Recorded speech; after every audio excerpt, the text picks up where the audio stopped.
graça de Deus aqui neste lugar. Este mês é o aniversário da nossa igreja e durante os cultos, durante este mês, nós estaremos tratando temas relativos à igreja. O nosso tema no dia de hoje é uma igreja sensível. A igreja sensível, eu convido os irmãos e as irmãs para abrirem suas Bíblias no livro de Atos dos Apóstolos, no capítulo 13, onde nós vamos ler os 3 primeiros versículos. Livro de Atos dos Apóstolos, capítulo 13, do versículo 1 ao versículo 3.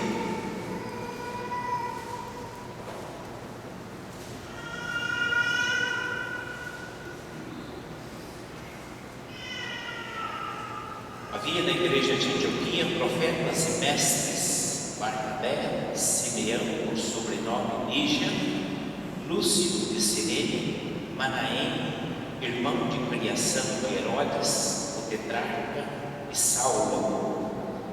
E servindo eles ao Senhor e jejuando, disse o Espírito Santo: Separai-me agora Barnabé e Saulo para a obra que os tenho chamado.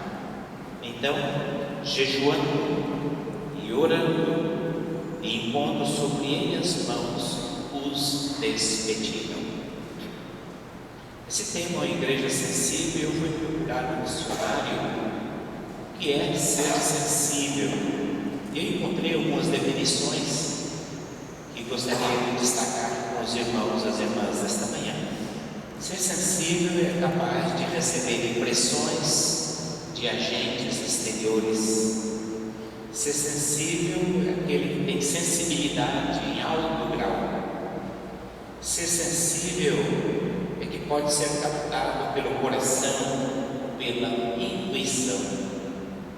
Ser sensível é ser compadecido, compassivo, propenso a identificar-se com as dores alheias. E ser sensível é capaz de ser afetado por estímulos, por estimulações. Tendo em vista essas definições do nosso tema, nós entendemos que a igreja de Antioquia pode ser classificada como uma igreja sensível. Uma igreja sensível. Vamos ver por que ela é uma igreja sensível, de que forma a sensibilidade da igreja de Antioquia se manifestou, se expressou, e de maneira que essa sensibilidade nos ajuda, nos desafia. E a primeira coisa que aprendemos sobre a igreja de Antioquia não está no texto que nós lemos, mas está nos capítulos anteriores. Nós percebemos que era uma igreja sensível às necessidades da igreja de Jerusalém. No capítulo 11, no versículo 29, quando o profeta Ágabo chegou em Antioquia, ele profetizou e dizia que haveria uma grande fome na região da Judéia. E diante deste fato, a iminência de uma escassez de comida, de alimentos, a igreja de Antioquia se mobilizou para suprir as necessidades da igreja mãe, a igreja de Jerusalém. E de fato eles enviaram esse socorro aos irmãos que moravam na Judéia, na instrumentalidade de Barnabé e Paulo. Dois dos seus líderes foram levar aquele apoio, aquele recurso, aquela oferta à igreja de Jerusalém. Sensibilidade diante das necessidades materiais. Mas há uma outra característica que evidencia a sensibilidade, que identifica essa sensibilidade. O texto bíblico que esta igreja estava servindo ao Senhor. E a palavra servindo é a mesma palavra para liturgia, ou seja, adorando, prestando culto ao Senhor, um serviço ao Senhor, jejuando e orando. Então, 3 atitudes desta igreja sensível, e aliás, não apenas marcas da sua sensibilidade, mas também formas formas pelas quais a sensibilidade desta igreja se manifestava, porque eles valorizavam a adoração, valorizando o momento de culto, o momento da celebração em conjunto. Isso é muito importante, porque é no culto que nós percebemos, é no culto que nós entendemos, é no culto que nós compreendemos que só Deus é digno de adoração, que só Ele é o Senhor da nossa vida, e que as outras coisas que reivindicam o controle da nossa vida são colocadas num segundo plano, são colocadas num segundo lugar. É no ato de adorar que nós vamos crescendo na percepção de que só Deus é o Senhor. Isto é uma percepção da sensibilidade que nós devemos ter e cultivar, que só Deus é o Senhor da nossa vida e não bens materiais. Em segundo lugar, esta sensibilidade desenvolvida é através do jejum. Essa é uma prática que nós quase não exercitamos, a prática do jejum, de jejuar periodicamente, de jejuar em favor de uma causa.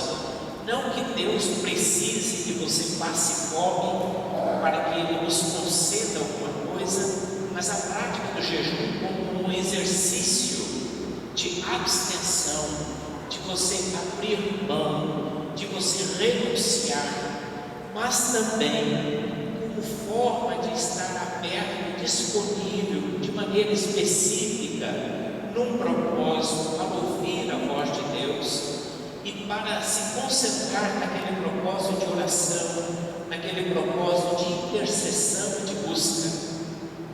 Além, é claro, a gente pode perder alguns quilinhos do jejum, de deixar o estômago, nosso organismo limpo por um pouco de tempo, purificar um pouco, de deixar as impurezas às vezes saírem, mas o jejum também como experiência de você sentir a dor do outro, de sentir a necessidade do outro, essa experiência que é uma experiência de sensibilidade, é uma experiência de perceber, de sentir as necessidades alheias.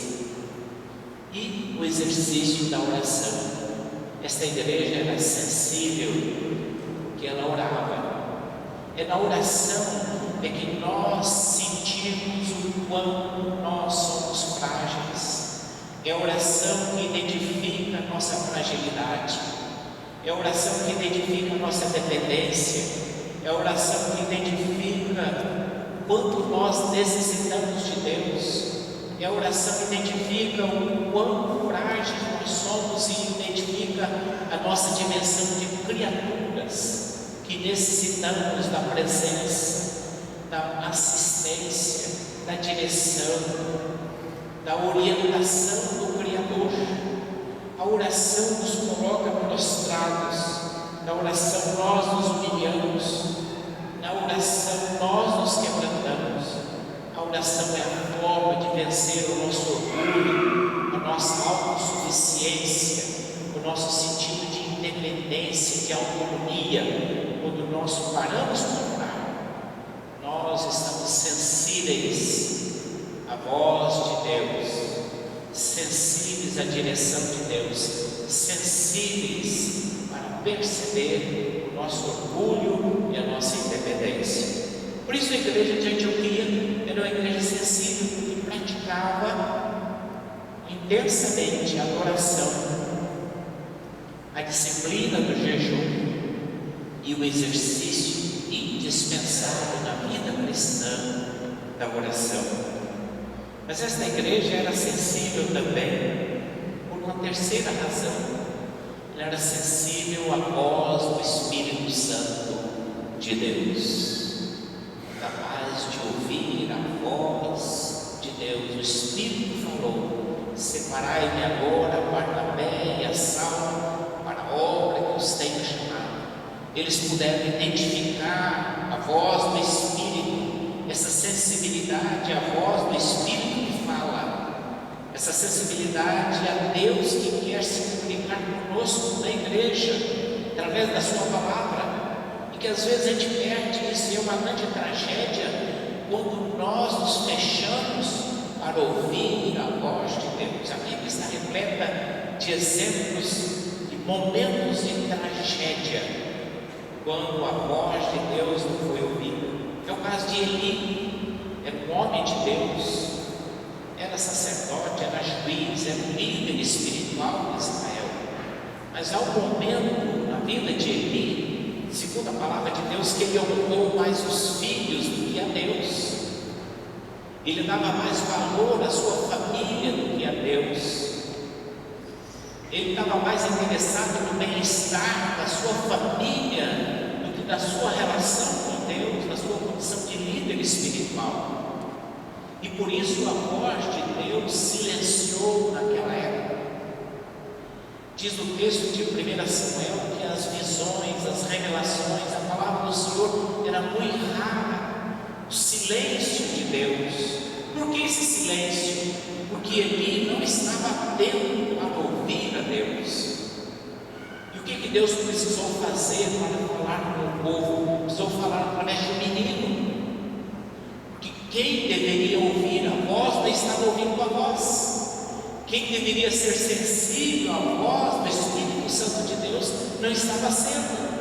Por conta de pecados, por conta de uma atitude religiosa, rotineira, que foi insensibilizando. Ele liderava os sacrifícios e fazia toda aquela rotina religiosa, mas Deus não estava presente naquela rotina religiosa. Isso é uma tragédia. Pessoas religiosas não ouvem a voz de Deus. Da mesma maneira aconteceu com Saul, líder espiritual de Israel, que foi escolhido pelo povo, e Deus abençoou, permitiu, foi ungido por Samuel para ser o rei de Israel. Mas Saul foi uma sucessão de desastres, e muitas vezes Saul ouviu a voz de Deus, e Deus usou a Saul para profetizar, mas no entanto Saul foi se afastando paulatinamente, progressivamente ele foi se afastando e foi enveredando por um caminho tortuoso. E houve um momento que Saul se sentiu só e abandonado, ele queria ouvir a voz de Deus. E o texto de 1 Samuel capítulo 28 diz que Deus não falou como profeta com revelação, nem pelo urim, que era um recurso daquela época de lançar sortes para identificar a voz de Deus, a direção de Deus. Deus silenciou. Por que Deus silenciou? Porque Saul falava para Saul, mas Saul não obedecia. Falava com Saul, mas Saul não colocava em prática.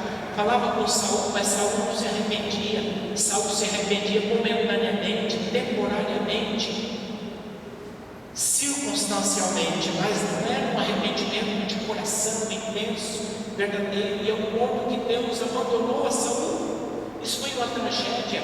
Deus disse: eu não falo mais. Não falo mais com Saul. Deus silenciou. E no desespero, Saul foi procurar uma feiticeira. E foi a sua tragédia.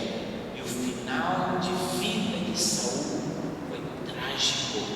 Porque uma história de insensibilidade à voz de Deus o levou a uma desgraça, a ruína, a um final tão triste. O final de Saul. Lendo o Antigo Testamento, está repleto de expressões: meu povo não me deu ouvido, e eles não me deram ouvidos. As exortações dos profetas. O profeta Jeremias repete a exaustão. O profeta Daniel repete também: mas não me deram ouvidos. O profeta Isaías diz: não me deram ouvidos. É uma tragédia ser insensível à voz de Deus. Quando Deus está falando, Deus está inquietando, Deus está usando pessoas, Deus está usando circunstâncias, Deus está usando acontecimentos, Deus está gritando e as pessoas não ouvem a voz de Deus. Foi a tragédia de Israel. porque não ouviam a voz de Deus. E no Novo Testamento nós encontramos na boca de Jesus essa expressão muito comum: Jesus, quem tem ouvidos para ouvir, ouça. Quem tem ouvidos, quem tem disposição, quem está pronto para ouvir, quem tem desejo de ouvir, quem está compreendendo a necessidade de ouvir e quem sabe que é importante para ouvir, ouça. Jesus repetindo isso, e essa expressão ocorre 7 vezes no início do livro do Apocalipse. Os irmãos estão estudando bem as cartas. O livro do Apocalipse diz: quem tem ouvidos para ouvir, ouça o que o Espírito diz à igreja. Ouça o que o Espírito diz.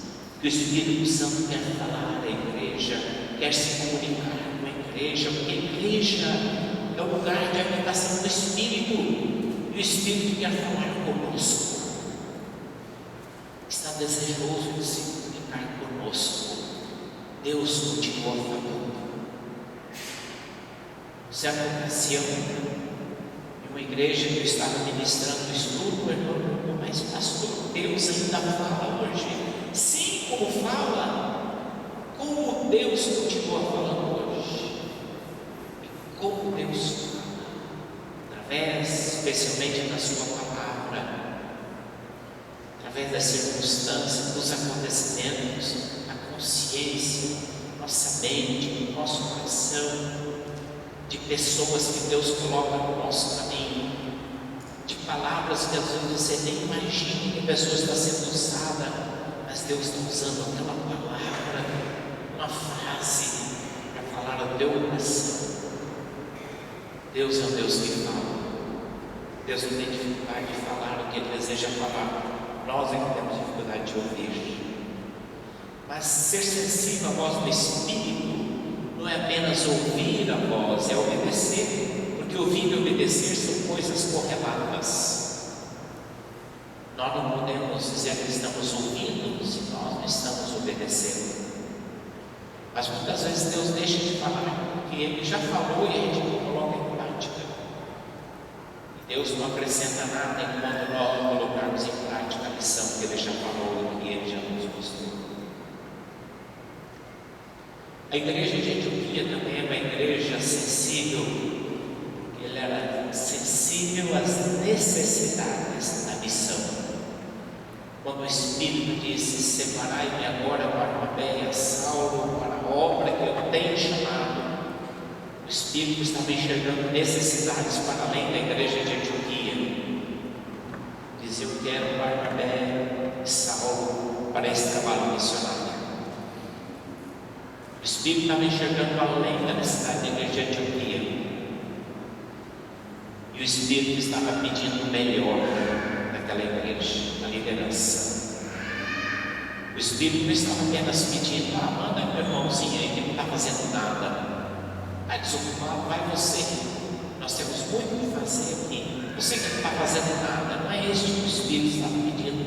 O Espírito Santo estava pedindo quem estava ocupado, quem estava envolvido, quem estava em exercício. É interessante que o Espírito Santo sempre chama pessoas que estão trabalhando, sempre chama pessoas que estão ocupadas. Ele não chama os ociosos, ele chama aqueles que estão envolvidos, aqueles que estão já trabalhando, envolvidos na obra do Senhor. E ele estava pedindo melhor a liderança daquela igreja para a obra missionária. E a igreja de Antioquia respondeu, como demonstração da sua sensibilidade, generosamente ofereceu. Ela podia dizer: Senhor, Barnabé e Saulo estão aqui há muito tempo com a gente, a igreja está crescendo, tem muita gente para cuidar, chama outras pessoas, Senhor. Mas nós não podemos abrir mão de Barnabé e Saulo. Mas a igreja de Antioquia entendeu que era preciso ser generosa também, não apenas com recursos materiais para a igreja da Judeia, mas generosa com recursos humanos. O que nós podemos oferecer em termos de recursos humanos? Às vezes nós pensamos que podemos ajudar uma outra igreja irmã, dar uma oferta, não dar uma contribuição. vamos mandar um recurso material para aquela igreja. Mas esta mentalidade da igreja de Antioquia, de ser sensível à necessidade, enviando também recursos humanos, é o que nós temos de mais precioso, os recursos humanos. A igreja de Antioquia demonstrou ser uma igreja sensível, porque ofereceu os seus recursos humanos para a obra missionária. Ela entendeu o apelo de Jesus: erguei os vossos olhos e vede os campos que branquejam para sempre. Erguei os vossos olhos e vede os campos que branquejam para a colheita. Nós precisamos ser uma igreja sensível também no modelo, nos moldes da igreja de Antioquia. É verdade que já temos sido uma igreja sensível. Esta igreja tem abençoado muitas pessoas, missionários, a obra social. Esta igreja tem contribuído ao longo dos anos para Betel. Sempre foi um baluarte para as crianças de Betel. Sempre amou a obra missionária, a obra social. Esta igreja tem demonstrado isso. Mas nós precisamos crescer na sensibilidade, ampliar o nosso raio de atuação e viver a bênção na generosidade. Aprender que nós somos abençoados quando damos, não só quando recebemos. Que existe uma bênção no ofertar, que existe uma bênção no oferecer, que existe uma bênção no abrir mão de recursos, bens materiais, de recursos humanos, de recursos financeiros em favor de outros. Na citação do apóstolo Paulo, a palavra de Jesus: coisa mais bem-aventurada é dar do que receber. Mas precisamos ser uma igreja sensível à voz do Espírito Santo, porque surdos falam. Quando nós fechamos o ouvido para Deus, nós perdemos a habilidade de falar. Isso que ocorre com as pessoas que nascem com deficiência auditiva. As pessoas surdas são privadas do ato de falar, porque o ato de falar é um ato de ouvir. Nós falamos porque nós ouvimos. A nossa fala é condicionada ao nosso ouvir. A nossa fala é dependente do nosso ato de ouvir. Se nós não ouvimos Deus, nós nos tornamos também mudos para o mundo. Nós podemos repetir, papagaiar, repetir o que ouvimos, mas nós precisamos ouvir Deus como pessoas e como igreja. Parar para escutar Deus, o que Deus quer falar com você, o que Deus tem falado com você, o que Deus está desejoso de comunicar a você, o que Deus está desejoso de dizer ao teu coração, de dizer à tua vida. E nós precisamos parar para ouvir Deus. Às vezes nós entramos num frenesi tremendo na nossa vida, é uma correria, nós não paramos para ouvir a Deus, não paramos para escutar a Deus. Nós o lançamos em muitas atividades, nós o lançamos em muitas coisas e vamos fazendo, tanto como indivíduo, às vezes como igreja, e nós às vezes não paramos para perguntar: será que Deus deseja isso realmente? Será que este é o caminho de Deus? Será que esta é a direção de Deus? Será que esta é a vontade de Deus? Será que este é o propósito de Deus? Se a gente não escuta Deus falando, nós nos tornamos mudos. O nosso falar é um gaguejar.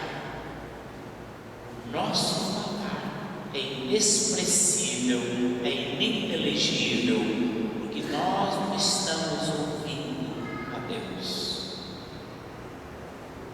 E finalmente, irmãos, para ser uma igreja sensível, nós precisamos entender que a obediência gera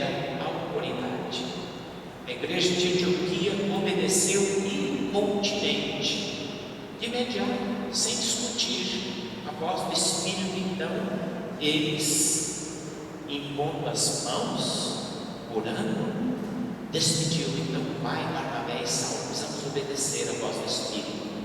E eles foram obedecendo a Deus.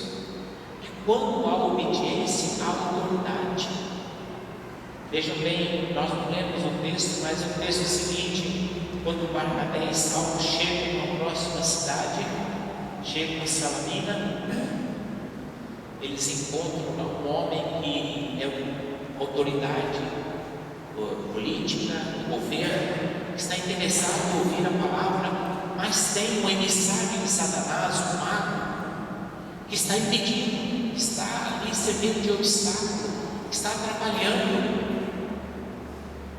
E naquele processo, então Saulo olha para ele com autoridade e diz: ó filho de Satanás, até quando você vai ficar perturbando o evangelho, atrapalhando? Você vai ficar cego.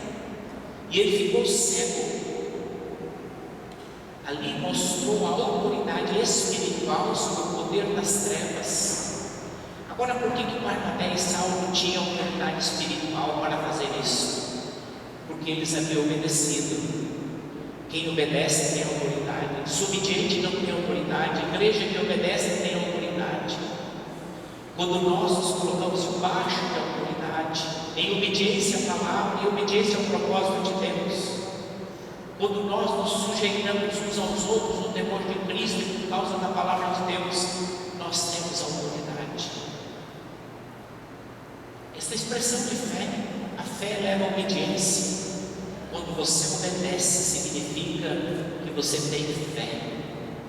E quando você se coloca debaixo da autoridade da palavra de Deus, da autoridade de Deus e do propósito de Deus, Deus te reveste de autoridade.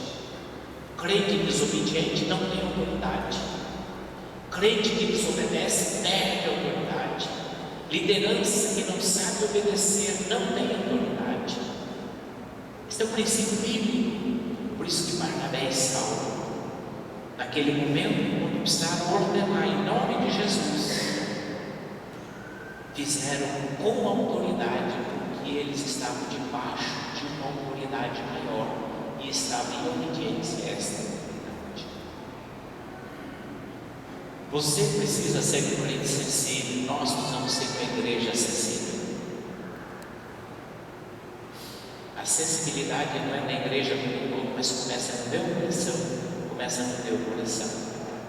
Que Deus nos dê a graça, nos dê a bênção de abertos a voz do Espírito, perceber necessidades, perceber a voz de Deus, sensível às necessidades, sermos uma igreja sensível. Que Deus assim nos abençoe. Amém.